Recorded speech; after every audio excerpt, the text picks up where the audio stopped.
দেশে দানবের শাসন চলছে, ব্যর্থতা ঢাকতেই দৃশ্যপটে বেনজির আজিজ আনার অভিযোগে বিএনপি বেনজির যে কোনো দেশেই যেতে পারেন জানিয়েছেন পররাষ্ট্রমন্ত্রী। কাঁচাবাজার থেকে ব্যাংক সর্বত্রই দুষ্ট চক্র, বলেছে অর্থনীতি সমিতি। দুর্নীতি অর্থ পাচার বন্ধে কমিশন গঠনের তাগিদ, বাজেটে কালো টাকা সাদা করার সুযোগ না রাখার আহ্বান। সকাল 9টা থেকে বিকেল 5টা পর্যন্ত অফিসে নতুন সময়সূচি নির্ধারণ, ঈদুল আজহার ছুটির পর থেকে কার্যকর। দাম নিয়ে নৈরাজ্য ঠেকাতে এবার আগেভাগেই কোরবানি পশুর দাম চামড়ার দর নির্ধারণ। গরুর চামড়া ঢাকায় অন্তত 1200 ও ঢাকার বাইরে 1000 টাকা। এক রাতের বৃষ্টিতেই সিলেটে পানি থই থই, ওসমানী মেডিকেলেও ঢুকেছে পানি, রোগী স্বজনদের চরম দুর্গতি। দেখছিলেন বিআইবি কেবল সংবাদ শিরোনাম, এবার বিস্তারিত। বিএনপি মহাসচিব মির্জা ফখরুল ইসলাম আলমগীর অভিযোগ করেছেন, গত 15 বছরে দানবের মতো দেশ শাসন করে নির্বাচন ব্যবস্থার পাশাপাশি অর্থনীতি শেষ করে দিয়েছে ক্ষমতাসীনরা। বিএনপির প্রতিষ্ঠাতা সাবেক রাষ্ট্রপতি জিয়াউর রহমানের 43তম শাহাদাত বার্ষিকী উপলক্ষে জাতীয় প্রেস ক্লাবে জাতীয়তাবাদী মহিলা দলের আলোচনা সভায় বিএনপি মহাসচিব এমন মন্তব্য করেন। দেশ কঠিন সময় পার করছে উল্লেখ করে বিএনপি মহাসচিব বলেন, সরকারের প্রতিটি ক্ষেত্রে নজিরবিহীন দুর্নীতি। এখন সবাইকে চুপ করে ঘরে বসে থাকলে চলবে না, ঐক্যবদ্ধ আন্দোলন সংগ্রামের মধ্য দিয়ে প্রাতিষ্ঠানিক গণতন্ত্র ফিরিয়ে আনতে হবে। এ সময় মহান মুক্তিযুদ্ধে দলের প্রতিষ্ঠাতা জিয়াউর রহমানের ভূমিকা তুলে ধরেন বিএনপি মহাসচিব। অনুষ্ঠানে সভাপতিত্ব করেন বাংলাদেশ জাতীয়তাবাদী মহিলা দলের সভাপতি আফরোজা আব্বাস। এখন সেনাবাহিনীর অবস্থা কি? একটা ইনস্টিটিউশন হিসেবে তার সম্মান ইজ্জত কোথায় থাকে যখন তার সাবেক সেনা প্রধানকে স্যাংশন দেয়? সেই পুলিশ বাহিনীর মর্যাদা কোথায় থাকে যার সাবেক প্রধানকে এবং ডিবিজিকে পালিয়ে যেতে হয় দেশ থেকে? আমরা একটা খুব কঠিন সময় পার করছি, আর এই সময়টা তৈরি করেছে এই সরকার, এই আওয়ামী লীগের সরকার, যারা গত 3 টার্ম 15 বছর ধরে সম্পূর্ণ বেআইনিভাবে জোর করে রাষ্ট্রকে ব্যবহার করে এই পুলিশ, এই বিডিআর, আপনার প্রশাসন, অন্যান্য সব রাষ্ট্রযন্ত্রকে ব্যবহার করে তারা আজকে জোর করে ক্ষমতায় টিকে আছে। বিএনপি স্থায়ী কমিটির সদস্য গয়েশ্বর চন্দ্র রায়ের অভিযোগ, নিজেদের ব্যর্থতা থেকে জনদৃষ্টি ভিন্ন দিকে নিতেই বেনজির আজিজ ও আনারের বিষয়টি সামনে আনা হচ্ছে, ফলাও করে প্রচার হচ্ছে। সরকারের অবস্থা ভালো না, নুন আনতে পান্তা ফুরানোর দশা বলে মন্তব্য তার। বিএনপি চেয়ারপারসন বেগম খালেদা জিয়া ও মহানগর দক্ষিণের জ্যেষ্ঠ সদস্য ইঞ্জিনিয়ার ইশরাক হোসেনের মুক্তির দাবিতে নয়াপল্টন বিএনপির কেন্দ্রীয় কার্যালয়ের সামনে মানববন্ধন করে ঢাকা মহানগর দক্ষিণ ছাত্রদল। এ সময় গয়েশ্বর চন্দ্র রায় বলেন, জনগণের মুক্তির প্রয়োজন, স্বাধীনতা সার্বভৌমত্ব রক্ষা করা দরকার। নিজ দেশে পরবাসীর মতো থাকতে হচ্ছে জনগণকে। গুম, খুন, নারী নির্যাতন, দখলবাজি চলছে সব জায়গায়, শাসক দলের হাতে দেশ জিম্মি।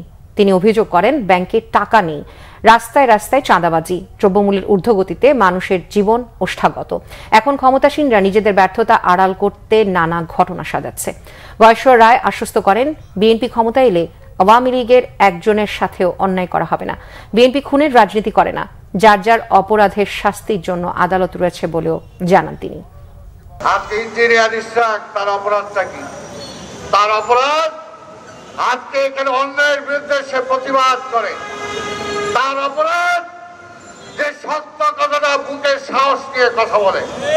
আজকে ইঞ্জিনিয়ার ইশরাককে এই জন্য জেলখানায় ঢুকাইছেন। ঢাকা মহানগরীর সাবেক মেয়র সাদেক হোসেন খোকাকে গুলি করে তার সামনে ঝরঝর করে দিয়েছিলেন, রক্ত দিয়ে সারা শরীর লেপে গিয়েছিল। তারপরেও কি সাদেক হোসেন খোকারে ঠেকাইতে পারছিলেন? পারেন নাই। তার সুযোগ্য সন্তান ইশরাক হোসেনকেও ঠেকাতে পারবেন না। সরকারের অবস্থা ভালো না, পান্তা আনতে নুন আনতে পারতেছে, ব্যাংকে টাকা নাই, সব খোকলা করছে। আজিজ, বেনজির আর আনার 3টি ঘটনা দিয়ে জনগণের দৃষ্টি অন্যত্র নেওয়ার চেষ্টা, তাদেরকে দুর্বলতা ঢাকার জন্য। এদিকে পররাষ্ট্রমন্ত্রী ডক্টর হাসান মাহমুদ বলেছেন, সাবেক আইজিপি বেনজির আহমেদের দেশ ত্যাগে কোনো নিষেধাজ্ঞা দেয়া হয়নি, তাই হয়তো তিনি চলে গেছেন।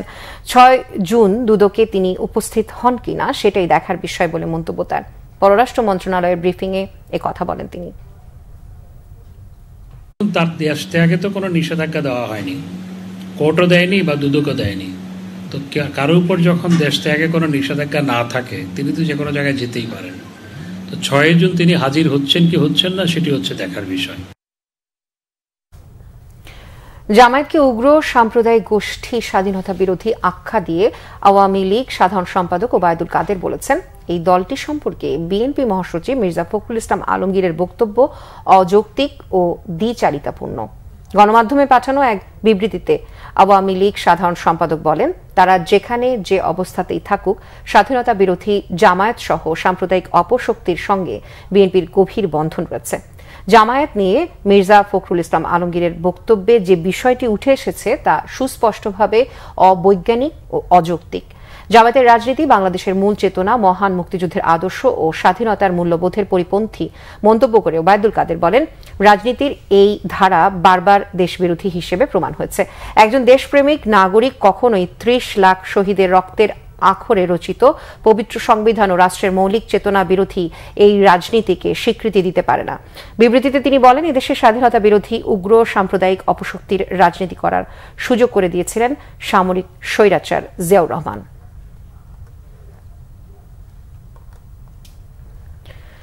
দেশের ব্যাংকিং খাতে দুষ্ট চক্র ঢুকে পড়েছে, এই অভিযোগ করেছেন বাংলাদেশ অর্থনীতি সমিতির সভাপতি ডক্টর কাজী খালিকুজ্জামান। তার মতে, পেঁয়াজের বাজার থেকে শুরু করে কোনো বাজারই এই চক্রের দখল থেকে মুক্ত নয়। 2024 থেকে 2025 অর্থ বছরে বিকল্প বাজেট প্রস্তাবনা অনুষ্ঠানে এসব মন্তব্য করেন তিনি। দুর্নীতি, অর্থ পাচার বন্ধ ও কালো টাকা উদ্ধারে আলাদা কমিশন গঠনের পাশাপাশি সুশাসন প্রতিষ্ঠার তাগিদ দেন অর্থনীতিবিদরা। মাইনুল শোভনের রিপোর্ট। আগামী 6 জুন জাতীয় সংসদে পেশ হবে 2024-25 অর্থ বছরের প্রস্তাবিত বাজেট। এবারের বাজেটের আকার হবে 8 লাখ কোটি টাকা। তবে জাতীয় বাজেট উত্থাপনের 3 দিন আগে বিকল্প বাজেট প্রস্তাবনা দিয়েছে বাংলাদেশ অর্থনীতি সমিতি। এতে 11,95,486 কোটি টাকার ব্যয় বরাদ্দ প্রস্তাব করা হয়েছে, আর রাজস্ব আহরণ ধরা হয়েছে 10,24,767 কোটি টাকা। সমিতির আলোচকদের মতে, সুশাসন থাকলে প্রস্তাবিত বিকল্প বাজেট বাস্তবায়ন অসম্ভব নয়। শোভন বাংলাদেশ বিনির্মাণ ও বৈষম্য নিরসনকে মূল লক্ষ্য ধরে প্রস্তাবিত বিকল্প এই বাজেটে রাজস্ব আয়ে নতুন 27টি উৎস তৈরির প্রস্তাব করা হয়। সরকারের আয় বাড়াতে সম্পদ কর, অতিরিক্ত মুনাফার উপর কর, কালো টাকা ও পাচারকৃত অর্থ ফিরিয়ে আনার উপর জোর দেন বক্তারা। ক্ষোভ জানান বর্তমান কর জিডিপির হার নিয়েও। কালো টাকার পরিমাণ বছরে যেটা প্রডিউস হয় সেটা জিডিপি 33% থেকে 66% পর্যন্ত হতে পারে।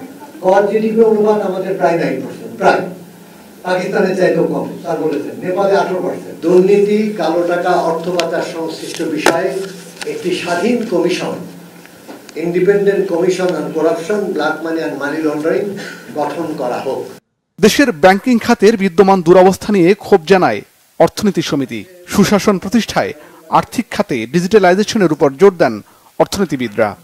ব্যাংক খাতের কথা বলেছেন, এখানে দুষ্টচক্র আছে। দুষ্টচক্র পেঁয়াজের বাজারে যেমন আছে, আলুর বাজারে আছে, ডলারের বাজারে। তারা যেভাবে দখল করে নেওয়ার চেষ্টা করছে বিভিন্ন বাজারকে, আলাদা আলাদা দেখি আলুর বাজার থেকে সব জায়গায়, তাহলে আমাদের অগ্রগতি আমরা যেটা বলছি সেটা হবে না। কালো টাকার কথা বলছেন, উদ্ধারের ব্যাপারে যেটা বলেছেন সেটা হলো রাজনৈতিক সদিচ্ছার দরকার। সেটা কিন্তু আপনার রাজনৈতিক সদিচ্ছার মধ্যে দিয়ে রাজনীতি, অর্থনীতি দুইটা, কিন্তু অর্থনীতিকে পরিচালনা করে রাজনীতিকরা। অনুষ্ঠানে জানানো হয়, 1972 সাল থেকে 2023 পর্যন্ত দেশে পুঞ্জীভূত কালো টাকার আনুমানিক পরিমাণ 1,32,00,000 কোটি টাকা, আর 2024 অর্থ বছরে জমাকৃত টাকার কেবল 1%-এরও কম উদ্ধার করতে পারলেও সেটিকে বড় অর্জন হিসাবে বিবেচিত হবে বলে মত দেন বক্তারা। মাইনুল শোভন, বাংলা ভিশন, ঢাকা। কোনো প্রশ্ন ছাড়াই কালো টাকা সাদা করার ঢালাও সুযোগ আসতে পারে নতুন বাজেটে। বিভিন্ন মহলে সমালোচনার পরও 15% কর দিয়ে অপ্রদর্শিত অর্থ বৈধতার সুযোগ আসছে 1 বছরের জন্য। সৎ করদাতাদের সঙ্গে বৈষম্যমূলক এই আচরণ ভালো চোখে দেখছেন না অর্থনীতিবিদ ডক্টর দেবপ্রিয় ভট্টাচার্য। আরেক বিশ্লেষক ডক্টর আতিউর রহমানও বলেছেন, সামান্য অর্থের জন্য কালো টাকা সাদা করার নীতির প্রশ্নে সরকারের আপোষ করা ঠিক হবে না। জিয়াউল হক সবুজের রিপোর্ট। তথ্য গোপন রাখার শর্তে 2008 সালে আত্মস্বীকৃত দুর্নীতিবাজদের অনুকম্পার সুযোগ দিয়েছিল ট্রুথ কমিশন। নিজের দোষ স্বীকার করে সরকারি কোষাগারে অর্থ জমা দিয়ে সরকারের অনুকম্পার সনদ নেন 448 জন অবৈধ টাকার মালিক। 111 সরকারের সেই সময়ে সর্বোচ্চ 32,000 করদাতা নেন কালো টাকা সাদা করার সুযোগ। এনবিআরের পরিসংখ্যান বলছে এ পর্যন্ত দেশে অপ্রদর্শিত অর্থ বৈধ হয়েছে প্রায় 47,000 কোটি টাকা। এর মধ্যে প্রথম 20 বছরে মাত্র 98 কোটি, পরের 17 বছরে প্রায় 2,000 কোটি এবং আওয়ামী লীগ সরকারের শেষ 3 মেয়াদেই বৈধ হয়েছে 33,000 কোটি টাকা। সবচেয়ে বেশি প্রায় 21,000 কোটি টাকা সাদা হয়েছে করোনা মহামারীর সময়ে। এরপরে 10% কর দিয়ে কালো টাকা বৈধতার সুযোগ দেওয়া হলেও সুফল মেলেনি। কাজে আসেনি পাচার করা অর্থ ফেরতে সরকারের ঘোষণাও। এরপরও 1 বছর বিরতির পর আবার ফিরছে কালো টাকা সাদা করার সুযোগ। যদি কোনো কারণে আর্নিংস আনডিসক্লোজ থেকে যায়, সেটাকে লিগালাইজ করার একটা মেকানিজম থাকা দরকার।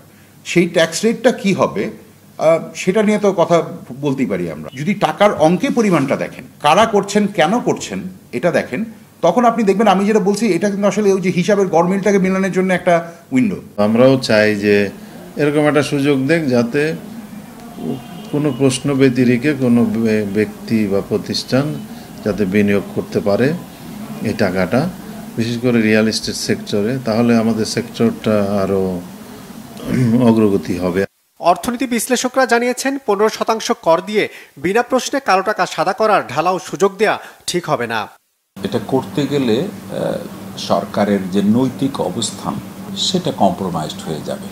এটা তো অনেকেই পছন্দ করেন না এবং খুব বেশি লাভও হয় না। তার একটা বড় কারণ ভয়টা থেকেই যায়। এনবিআর যদিও কোনো প্রশ্ন না করে, ট্যাক্স অথরিটি যদি প্রশ্ন নাও করে, দুদক তো যে কোনো সময় প্রশ্ন করতে পারে। একদিকে বলবো মুখে দুর্নীতির জন্য শূন্য সহিষ্ণুতা, জিরো টলারেন্স, আবার অন্যদিকে কালো টাকাকে আমি সাদা করার সুযোগ দিব আমার সৎ করদাতাদের প্রতি বৈষম্যপূর্ণ আচরণ করে।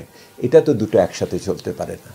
আপনি যে রাজনৈতিক অঙ্গীকার দিয়ে ম্যানিফেস্টো তৈরি করেছেন, নির্বাচনী ইশতেহার তৈরি করেছেন, সেটাকে আমি আরেকবার পড়ে দেখার অনুরোধ জানাবো। তার প্রতি অনুরক্ত থাকতে বলবো, তার প্রতি বিশ্বস্ত থাকতে বলবো, তাহলেই কিন্তু এই ধরনের পদক্ষেপ আসবে না। কর্মসংস্থানমুখী শিল্পে বিনিয়োগ ছাড়া অন্য কোনো খাতে অপ্রদর্শিত অর্থ বৈধতার সুযোগ না দেওয়ার পক্ষে মত অর্থনীতিবিদদের। জিয়াউল হক সবুজ, বাংলা ভিশন, ঢাকা। সকাল 9টা থেকে বিকেল 5টা পর্যন্ত অফিসের নতুন সময়সূচি নির্ধারণ করেছে মন্ত্রিসভা। ঈদের ছুটির পর প্রথম কর্মদিবস থেকেই এই সময়সূচি কার্যকর হবে। রোববার থেকে বৃহস্পতিবার নামাজের বিরতি 1টা থেকে 1:30টা। দেশের সকল সরকারি, আধা সরকারি, স্বায়ত্তশাসিত প্রতিষ্ঠানের জন্য এই সময়সূচি পুনর্নির্ধারণ করা হয়েছে। তেজগাঁওয়ে প্রধানমন্ত্রীর কার্যালয়ে অনুষ্ঠিত মন্ত্রিসভার বৈঠকে এই সিদ্ধান্ত নেওয়া হয়। বৈঠকে সভাপতিত্ব করেন প্রধানমন্ত্রী শেখ হাসিনা। বৈঠকের পর সচিবালয়ে ব্রিফিংয়ে মন্ত্রিপরিষদ সচিব মোহাম্মদ মাহবুব হোসেন জানান, বন শিল্প উন্নয়ন কর্পোরেশন আইন 2024-এর খসড়ার চূড়ান্ত অনুমোদন দিয়েছে মন্ত্রিসভা। জাতীয় নিরাপত্তা নীতি 2024 এবং ড্রেজিং ও ড্রেসড ম্যাটেরিয়াল ব্যবস্থাপনা নীতিমালাও চূড়ান্ত অনুমোদন দেওয়া হয়। এছাড়াও সোহরাওয়ার্দী উদ্যান থেকে শাহবাগ থানা স্থানান্তরের বিষয়েও নির্দেশ দেয় মন্ত্রিসভা। মন্ত্রিপরিষদ জানায়, সোহরাওয়ার্দী উদ্যানে স্বাধীনতা স্তম্ভ নির্মাণের জন্য হোটেল ইন্টারকন্টিনেন্টালের বিপরীতে সাকুরা বারের পিছনে থানা স্থানান্তরের সিদ্ধান্ত হয়।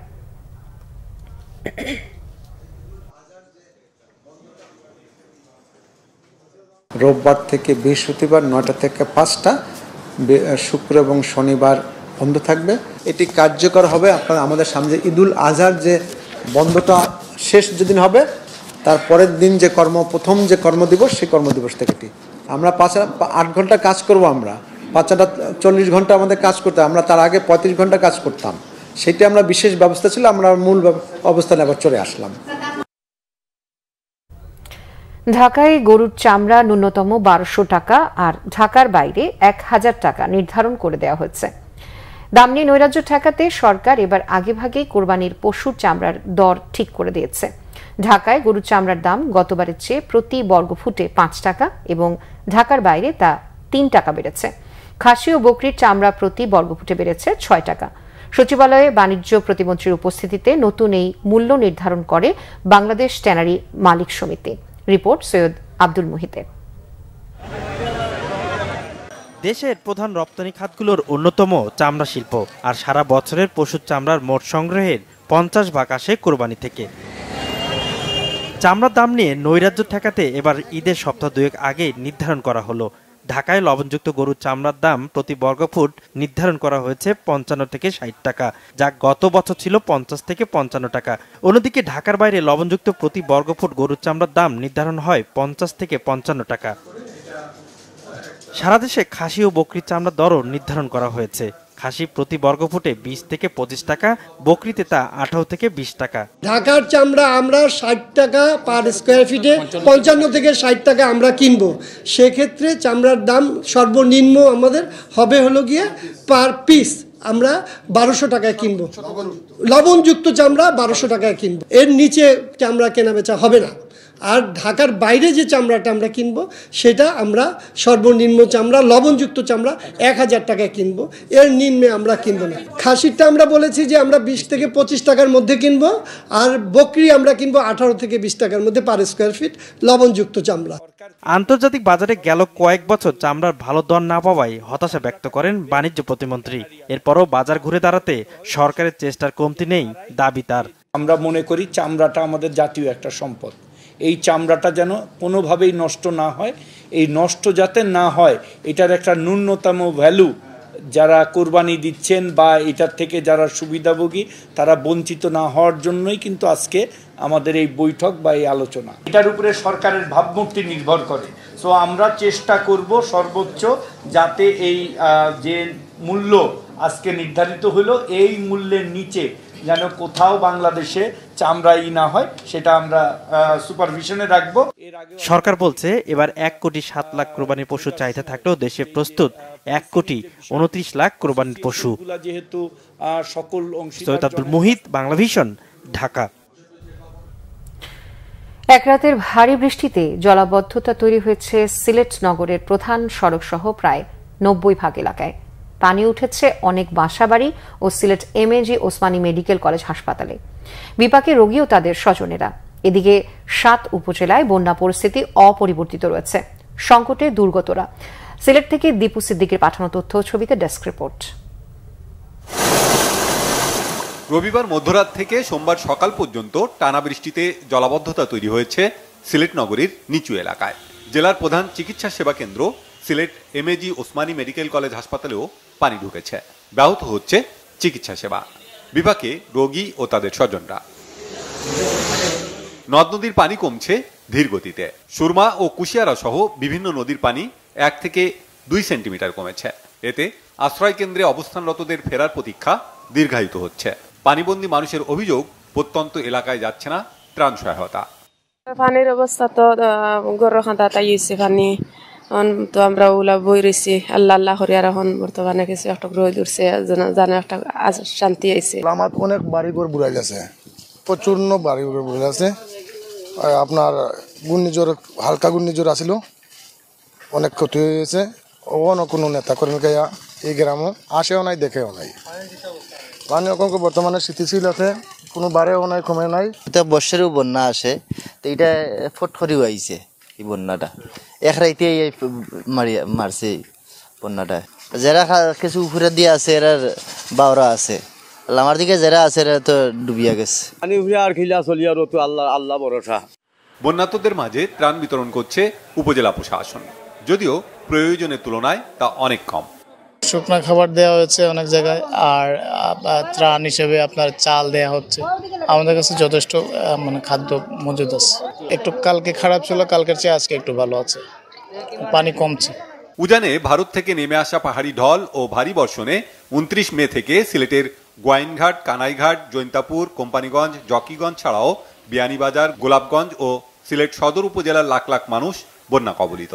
দুর্গত এলাকাগুলোতে খোলা হয়েছে 547টি আশ্রয় কেন্দ্র। Bangla vision news. জ্বালানি সংকট ও জলবায়ু পরিবর্তন মোকাবেলায় কার্বন নিঃসরণ কমানোর উপর জোর দিচ্ছে বিশ্বের বিভিন্ন দেশ। জাপানের রাজধানী টোকিওতে অনুষ্ঠিত 3 দিনের আন্তর্জাতিক জ্বালানি সামিটে এমন কথাই জানালেন জ্বালানি সরবরাহকারী দেশের প্রতিনিধিরা। পারমাণবিক শক্তি ও এলএনজির পাশাপাশি নবায়নযোগ্য জ্বালানি হিসেবে সৌর বিদ্যুৎ, হাইড্রোজেন ও অ্যামোনিয়ার ব্যবহার বৃদ্ধিতে বিশ্বের নানা দেশে বিনিয়োগে আগ্রহের কথা জানিয়েছে অংশগ্রহণকারী বিভিন্ন দেশ। জাপান থেকে আরো জানাচ্ছেন রিশান নাসরুল্লাহ। জলবায়ু পরিবর্তন এবং রাশিয়া ইউক্রেন যুদ্ধের পর জ্বালানি হিসেবে প্রাকৃতিক গ্যাস ও তেলের উপর নির্ভরশীলতা কমাতে একজোট হয়েছে উন্নত বিশ্ব। জাপানের রাজধানী টোকিওতে অনুষ্ঠিত 3 দিনের জাপান এনার্জি সামিট ও এক্সিবিশনে বক্তারা বলেন, জীবাশ্ম জ্বালানি ফুরিয়ে আসছে। অন্যদিকে জলবায়ু পরিবর্তনের ফলে জীবাশ্ম জ্বালানির ব্যবহারে ঝুঁকি বাড়ছে। তাই ভবিষ্যতের জ্বালানি নিরাপত্তা নিশ্চিত করতে নতুন নতুন জ্বালানির অনুসন্ধান ও ব্যবহারের বিকল্প নেই। নবায়নযোগ্য জ্বালানির প্রসারে জাপান নানামুখী উদ্যোগ নিয়েছে। জাপান শুধু নিজেকেই দূষণমুক্ত করতে চায় না, পাশাপাশি এশিয়াকেও নেতৃত্ব দিতে চায়। দূষণ কমাতে এশিয়ার দেশগুলোকে পরিবেশ বান্ধব প্রযুক্তি ও আর্থিক সহযোগিতা দেওয়ার পরিকল্পনা রয়েছে।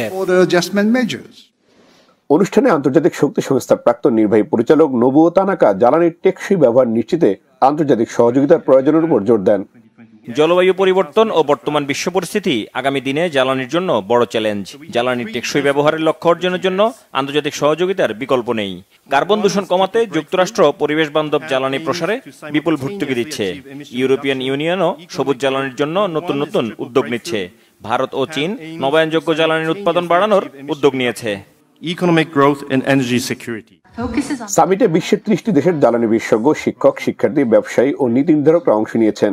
এছাড়া 3 দিনের আন্তর্জাতিক সম্মেলনের প্রদর্শনীতে অংশ নিয়েছে বিভিন্ন দেশের জ্বালানি খাতে প্রায় 150টি প্রতিষ্ঠান। জলবায়ু পরিবর্তন এবং রাশিয়া ইউক্রেন যুদ্ধের পরে জ্বালানি খাতে নতুন করে ব্যাপক চ্যালেঞ্জ তৈরি হয়েছে। সেই চ্যালেঞ্জ মোকাবেলায় আগামীর বিশ্বের কি করণীয় সেটি উঠে এসেছে জাপান এনার্জি সামিটে। নতুন নতুন জ্বালানির অনুসন্ধান এবং জ্বালানির বহুমুখী ব্যবহার বাড়াতে গুরুত্ব দিয়েছেন বিশ্বের জ্বালানি সরবরাহকারী দেশগুলো। একই সঙ্গে জ্বালানি খাতে বহুপাক্ষিক সম্পর্ক বাড়াতেও গুরুত্ব দিয়েছে জাপান এনার্জি সামিটে অংশ নেওয়া উন্নত দেশগুলো। Rishan Nasrullah, Banglavision, Tokyo, Japan. চীনের রাষ্ট্রদূত ইয়াও ওয়েন বলেছেন, জুলাই মাসে ঢাকা বেইজিং সরাসরি ফ্লাইট চালু হবে। মধ্য জুলাইয়ে এটা চালু হবে বলে জানান তিনি। বুয়েটের research and innovation centre for science and engineering এবং চাইনিজ এন্টারপ্রাইজেস অ্যাসোসিয়েশন CIABর মধ্যে গবেষণা সহযোগিতা বিষয়ক চুক্তি সই অনুষ্ঠানে এ তথ্য জানান তিনি। বলেন, চীন বাংলাদেশের বিশ্বস্ত বন্ধু। অংশীদারিত্বের ভিত্তিতে দুই দেশ সমভাবে উন্নয়নের কাজ করতে চায়, যাতে দুই দেশের জনগণ উপকৃত হয়। চীনের রাষ্ট্রদূত বলেন, চলতি বছর বাংলাদেশ থেকে আম আমদানি করতে চায় চীন। এর সম্ভাব্যতা যাচাই করতে শিগগিরই চীনের পরিদর্শক দল আসবে বলেও জানান ইয়াওয়েন। স্মার্ট বাংলাদেশের লক্ষ্য অর্জনে বুয়েট এবং চায়না এন্টারপ্রাইজের সমন্বিত কাজ অবদান রাখবে বলে আশা করেন তিনি। অনুষ্ঠানে CEABর প্রেসিডেন্ট খো চ্যাং লিয়াং, বুয়েটের অধ্যাপক চ্যান্সেলর অধ্যাপক ডক্টর সত্যপ্রসাদ মজুমদার বক্তব্য দেন।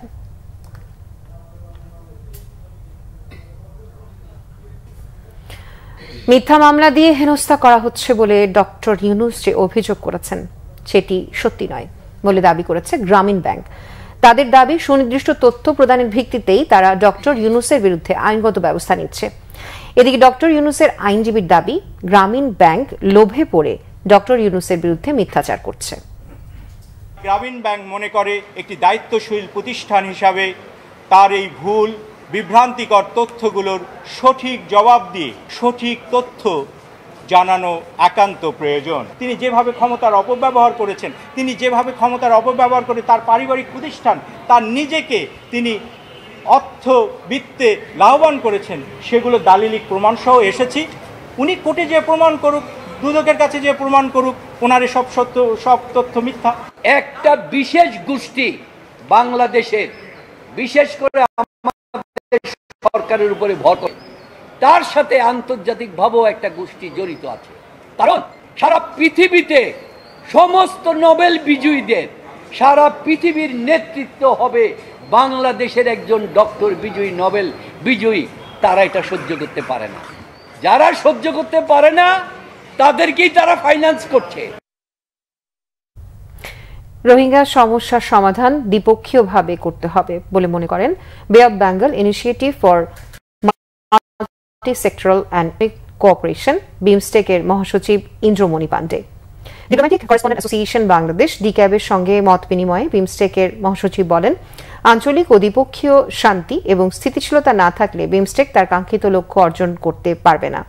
তিনি বলেন, বিমস্টেকের আসন্ন শীর্ষ সম্মেলনের মধ্য দিয়ে এই অঞ্চলে সহযোগিতা আরও বাড়বে। বিমস্টেকের শীর্ষ সম্মেলনে বিভিন্ন বিষয়ে কয়েকটি সমঝোতা স্মারক সই হবে বলে জানান তিনি। বিমস্টেকের আসন্ন সম্মেলন ভিশন 2030 গ্রহণ করা হবে বলে জানান তিনি। বিমস্টেক সদস্যদের মধ্যে সমুদ্র সহযোগিতা বাড়ানোর উপর গুরুত্ব দিয়ে কাজ করা হচ্ছে বলে জানান ইন্দ্রমণি পান্ডে।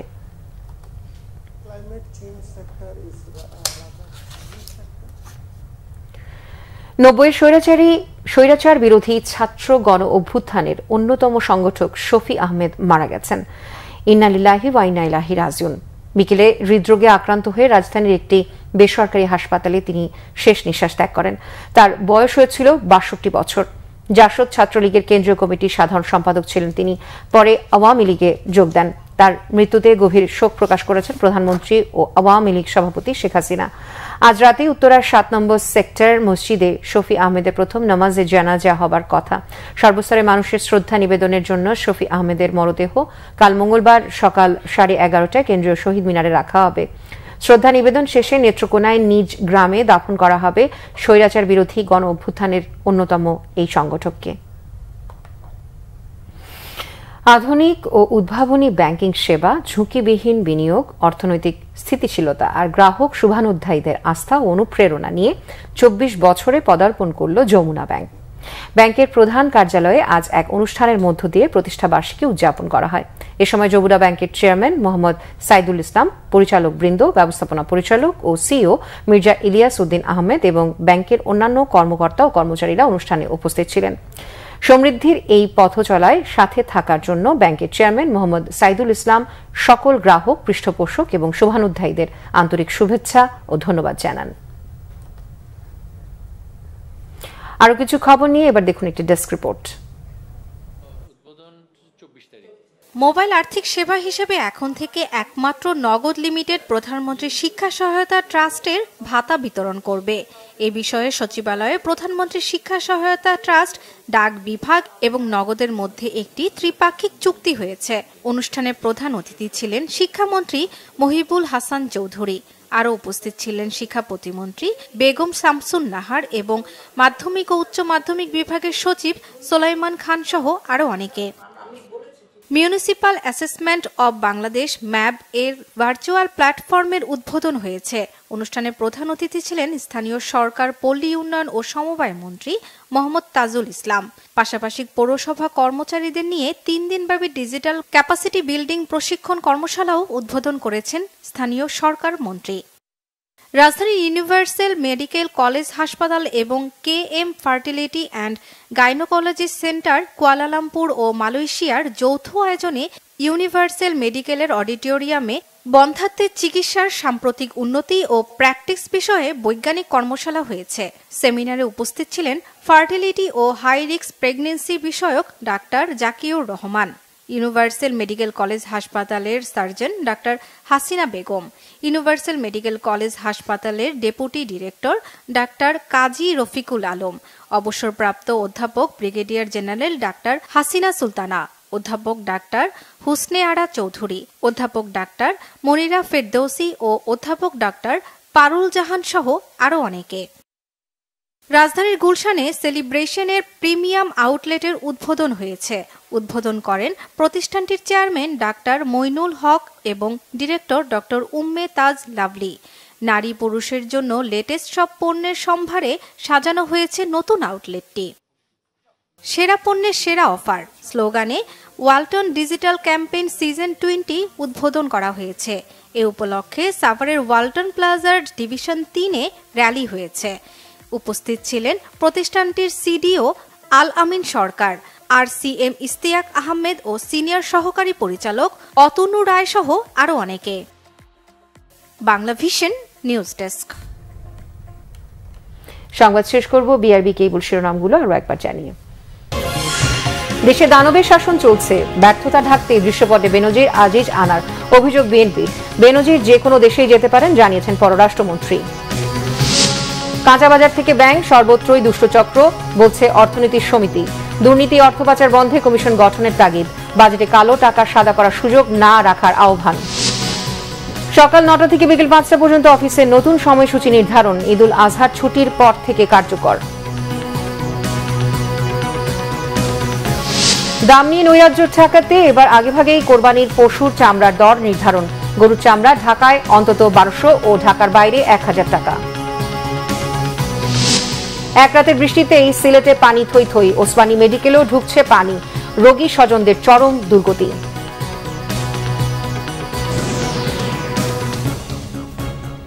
এই ছিল এখনকার মতো। পরের সংবাদ রাত 1টায় দেখার আমন্ত্রণ রইল। এছাড়া বাংলাভিশন সংবাদ ও সংবাদ সংশ্লিষ্ট অনুষ্ঠান দেখতে ভিজিট করুন www.bbnews24.com ও facebook.com/banglavisionnews এবং সাবস্ক্রাইব করুন youtube.com/banglavisionnews। এতক্ষণ সাথে থাকার জন্য ধন্যবাদ সবাইকে।